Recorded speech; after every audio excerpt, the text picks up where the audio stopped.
Bonjour les enfants, c'est papa. Bienvenue dans le troisième podcast de la journée, les enfants. Bienvenue à la clinique. Et le troisième podcast de la journée s'appelle le cadavre de Martinez. C'est un troisième podcast qui peut vous paraître un peu morbide.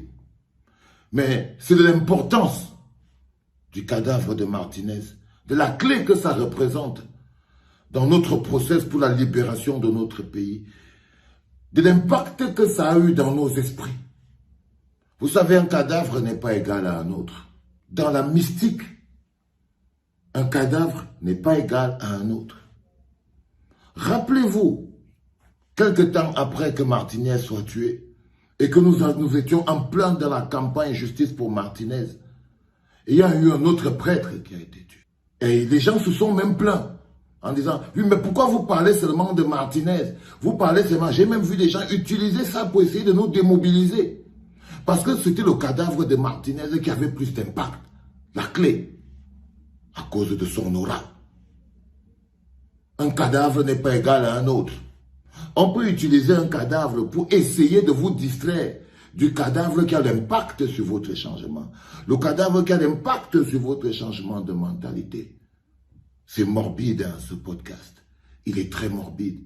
Pour que vous compreniez pourquoi la campagne justice pour Martinez doit être le nœud et qu'elle ne doit jamais baisser. Et tant que nous n'arriverons pas au bout, si nous réussissons seulement à être détournés, nous n'aurons plus jamais une clé comme celle-là.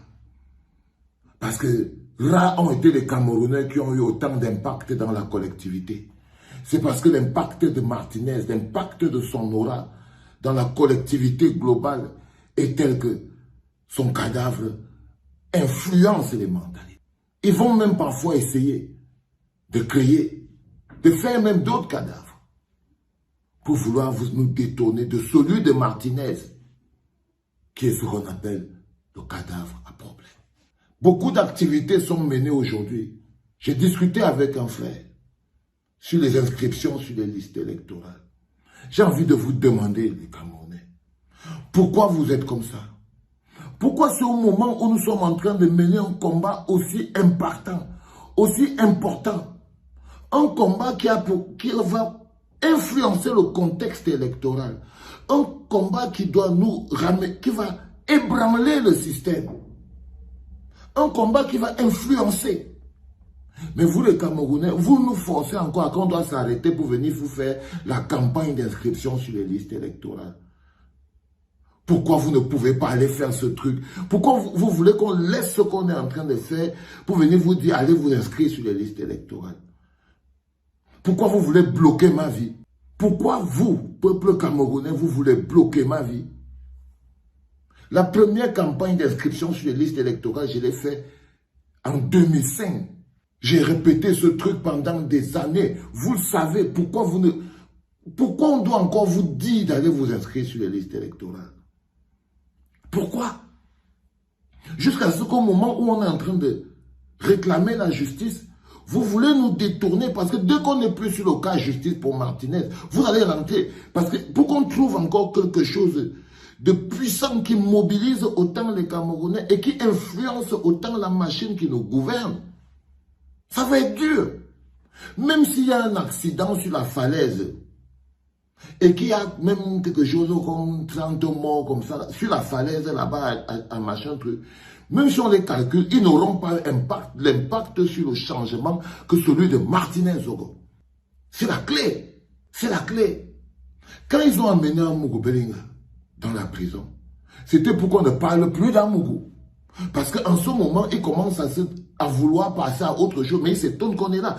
Et si jamais, chaque chose qu'ils vont trouver pour nous distraire, ils peuvent remplacer un cadavre par un autre cadavre, mais qui n'aura pas l'impact. Les enfants, Martinez a une place dans l'histoire de notre pays, autant vivant que mort.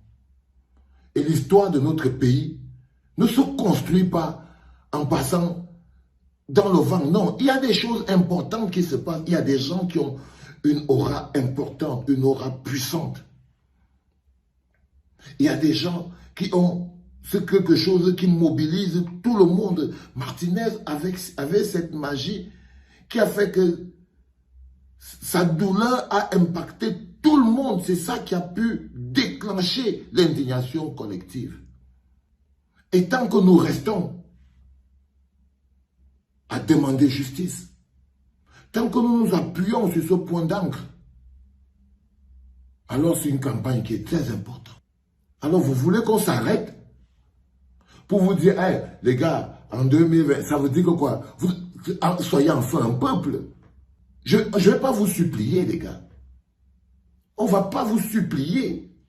Allez vous inscrire sur les listes électorales. On ne va pas vous supplier. Pourquoi on doit s'asseoir? J'ai vu le frère récemment. Il était là-bas au marché, avec le mégaphone. Venez vous inscrire. Vous étiez en train de passer là. Les gens passaient. Il supplie les gens. Comme si vous étiez des inconscients. Comme si vous étiez des inconscients. Quand je vous dis que c'est peut-être la faute aux autres, sûrement.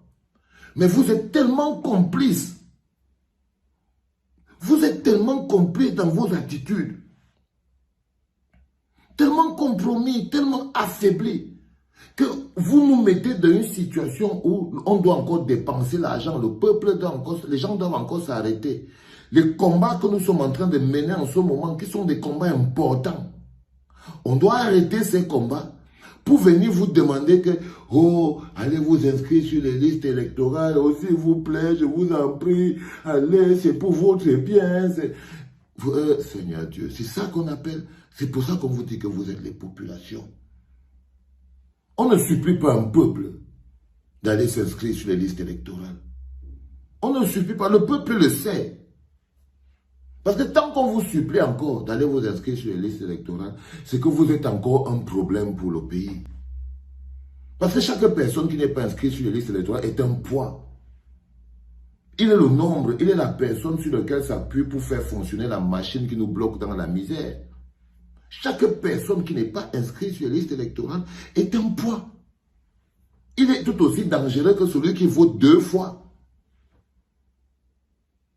Et là, croyez-moi, on aura beau lutter contre tout ce système.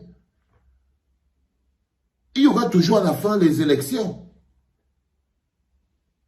Mais vous voulez nous bloquer dans la campagne de... Il y aura les élections, préparez-vous, allez voter. Les choses que vous pouvez comprendre très vite, ça nous épargne les longues campagnes. Et on a plus de temps pour travailler sur comment et faire écrouler cette structure qui n'est plus viable pour le pays. Non. Non, les enfants. La dépouille de Martinez, c'est la clé. La dépouille de Martinez est la plus importante. Je vous parle de stratégie, de bataille. Le combat de la lutte pour demander la justice pour Martinez est beaucoup plus grand. Ça dépasse de très loin seulement Martinez, parce que les sujets sur lesquels Martinez travaillait dépassaient de très loin ses problèmes personnels. Donc quand on parle de Martinez, on parle de quelque chose qui est plus grand et qui nécessite d'avoir toute notre attention. Il y a des gens qui viennent vous faire de l'émotion basique. Il y a des gens qui viennent qui croient qu'on est au concours du bon cœur. Il y a des gens qui croient qu'on est au concours de ceci. Non. On est dans une lutte de résistance. On est dans une lutte de résistance. Nous sommes en résistance. Nous avons face à nous le risque de voir se régénérer un système, mais même pas de seulement voir se régénérer ce système. Nous voyons le risque de voir des gens amener notre pays vers le chaos. Parce que voir se régénérer ce système, c'est leur donner trop de valeur. Non. On a déjà le nord-ouest et le sud-ouest qui est parti en sucette. On a l'Adamawa, on a l'extrême nord qui part en sucette. On a l'est qui part en sucette. C'est pour empêcher ce système de plonger le pays dans le chaos. Je ne parle pas du chômage. Je ne parle pas de santé. Je ne parle pas des détournements. Mais seulement de sécurité. On a atteint un moment où un bonhomme peut payer des éléments de la DGRE, plus d'une vingtaine, pour aller mettre à mort un autre. C'est ça. Les institutions qui sont totalement vidés de leur sens et qui se sont mis aussi au service des petites personnes. C'est-à-dire que les gens n'incarnent plus les institutions. Ils n'incarnent plus les institutions. Ils sont devenus les institutions. Ils sont devenus les institutions. Et si nous ne redevions pas un peuple, nous ne pouvons pas mener le combat de la lutte, de la restauration des institutions. Et il y a des choses qui mobilisent les gens. Parfois c'est le football, parfois c'est la fête, parfois c'est le deuil, mais il y a toujours des choses qui mobilisent les gens. Et depuis plus d'une vingtaine d'années ici au Cameroun, c'est la première fois qu'un événement mobilise autant les Camerounais. Donc c'est une occasion, et pas n'importe lequel, à caractère politique, très lié à notre développement, à la gestion de nos finances et à l'avenir sécuritaire de notre pays. Nous ne pouvons pas tourner le dos comme s'il s'agissait juste de Martinez Zogo, sans compter que Martinez Zogo était la voix de beaucoup de problèmes. Alors qu'est-ce que vous voulez qu'on fasse? Qu'on s'arrête. Qu'on s'arrête et qu'on vienne commencer à vous dire, allez, inscrivez-vous sur les listes électorales, c'est bon, comme ça vous pourrez voter, comme ça vous pourrez ceci. Et on laisse ce qui est en train de se faire. Alors que vous êtes des adultes. Alors que vous êtes des adultes. J'ai vu Essama vous courir après au marché là-bas. Parce que de toutes les manières, vous avez le choix, la manière douce ou la manière forte. Cette alternance se fera. La manière douce ou la manière forte. Et même s'il y a la manière forte, la manière douce viendra après. Ça veut dire que la manière douce, soit vous vous inscrivez sur les listes électorales, vous jouez votre rôle de citoyen, vous essayez d'éviter les problèmes en partant voter et en faisant partie ces gens. Donc vous avez choisi la manière douce, soit vous choisissez la manière, vous ne partez pas, hein, et nous on continue juste la lutte de résistance. Ensemble, tous ensemble, jusqu'à ce que ça va s'écrouler. Parce que je vous ai dit, le risque, ce n'est pas que le système se régénère. Il va se régénérer comment? Là où ils sont arrivés à ce niveau-là, qui les menaçait? Le niveau de destruction dans lequel on est arrivé là, qui les menaçait? Personne. Donc, ce n'est même pas un problème de régénération. C'est un problème de faire sombrer le pays dans le chaos. Ça veut dire que quel que soit l'endroit où tu te trouves, même si tu voulais seulement voir tes enfants grandir, pour toi, va cuire. Les mamans qui courent partout à Bamenda, qui vivent dans la brousse là, est-ce qu'elles avaient la bouche dans la politique? Non. Il y a beaucoup de gens dans le nord-ouest ou le sud-ouest qui n'avaient jamais voté, qui ne s'occupaient pas. Mais ils vivent dans la brousse. Parce que quand ça arrive sur toi, ça arrive sur toi.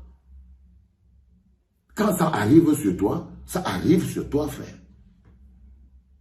Donc, soyons enfin un peuple, donnons-nous de l'énergie. Hein? Ne nous prenez pas la tête avec les histoires de qu'on doit vous dire, allez vous inscrire sur les listes électorales, machin, tout ça, les gars. Allez vous inscrire. Ça veut dire quoi, ça? Vous êtes des adultes. Un truc qu'on ne paye pas. Et puis vous allez venir vous plaindre encore.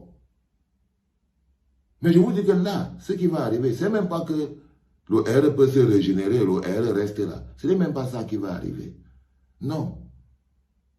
C'est qu'ils vont plonger le pays dans le chaos et personne ne va plus dormir au calme.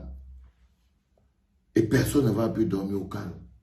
Donc, s'il vous plaît, je vous dis bien que la dépouille de Martinez, parce que c'est de ça qu'il s'agit aujourd'hui, l'essence de sa vie est plus importante que beaucoup de choses dans ce qui est de réussir à fragiliser et à faire écrouler ce système. Et on les tient bien. Donc, ne nous faites pas regarder derrière.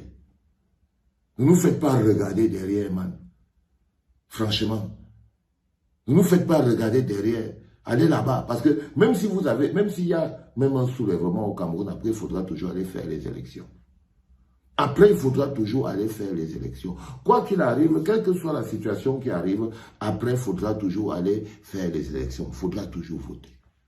Donc, franchement, ne venez pas me croire que je dois me faire quoi que je dois m'arrêter pour vous supplier encore. Après vous avoir donné toute ma jeunesse, que allez vous inscrire sur les listes électorales. Tout ça. Alors que l'autre frère luttait là. Ok les gars? Ok les gars? Franchement, Si vous voulez aller vous inscrire, si vous trouvez que c'est une perte de temps, mieux vous partez boire la bière, allez boire votre bière, man. Mais permettez-moi au moins de faire ce que j'estime être important et ce que je sais faire. C'était papa.